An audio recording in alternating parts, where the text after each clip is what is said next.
রাধে রাধে। এর আগের ভিডিওতে আমি বলছিলাম যে বিরাট কোহলি প্রস্তুতি নিচ্ছে তার সেঞ্চুরির জন্য, বা বিরাট কোহলি কোনো একটা বড়সড় স্কোর আসতে চলেছে, যার জন্য বিরাট কোহলি এখন 0 রান করছে বা ডাক মারছে।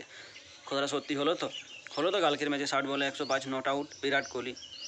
ওপর দিক থেকে তো ও হো কিছু বলার নাই ভাই, কিচ্ছু বলার নাই। কার্তিক ত্যাগী একা কলকাতা নাইট রাইডার্সের হয়ে 3 উইকেট।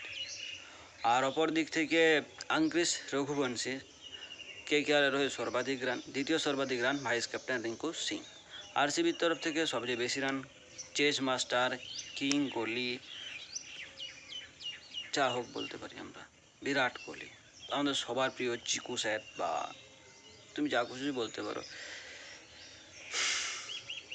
আইপিএলে এখনও পর্যন্ত সর্বাধিক স্কোর করা ব্যাটসম্যান বিরাট কোহলি, এবং এইটা তার এই রেকর্ডটা তার নামে হয়তো অনেকদিন থাকবে, হয়তো কেন বলছি, তার নামে রয়ে যাবে। বৈভব সূর্যবংশী যেভাবে খেলছে, সেরকম যদি তার ফর্ম থাকে বা সেরকমভাবে যদি তার খেলা চালিয়ে যেতে পারে, অবশ্যই সে বা যশস্বী জয়সওয়াল বা অন্য কেউ এসে কোনো না কোনো দিন অভিষেক শর্মাও হতে পারে, তো সে রেকর্ডটা ভাঙতে পারে।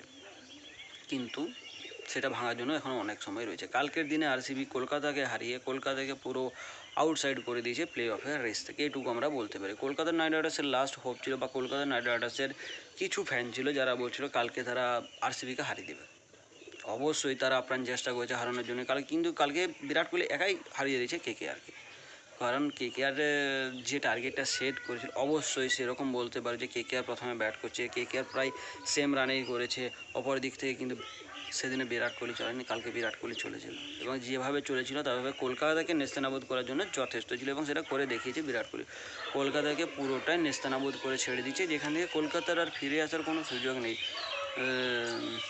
একটা গান মনে পড়ছে, তো যাই হোক গানটা আমি বলছি না। কালকের দিনে বিরাট কোহলি যেভাবে খেলেছে, তো ইনিংস দেখো বাস এনজয় করো, আর কিছু বলার নেই। তুমি কেকেআরের ফ্যান হও, সিএসকে হও, আর হয়, মুম্বাই হও, কিন্তু বিরাট কোহলির ফ্যান তো আমরা সকলেই না।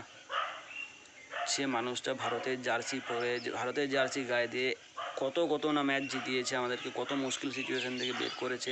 হ্যাঁ, সে টিম ইন্ডিয়ার ক্যাপ্টেন থাকার সময় আমরা কোনো ট্রফি পাইনি, কিন্তু সে যে লেভেলে আমাদের ইন্ডিয়ান টিমের ক্রিকেটকে পৌঁছে দিয়েছিল, বা যে অ্যাগ্রেশন দেখে আমরা তার ভালোবাসায় পড়েছিলাম, বা তার ক্রিকেটের ভালোবাসায় পড়েছিলাম, সেটা আমরা কখনোই ভুলব না।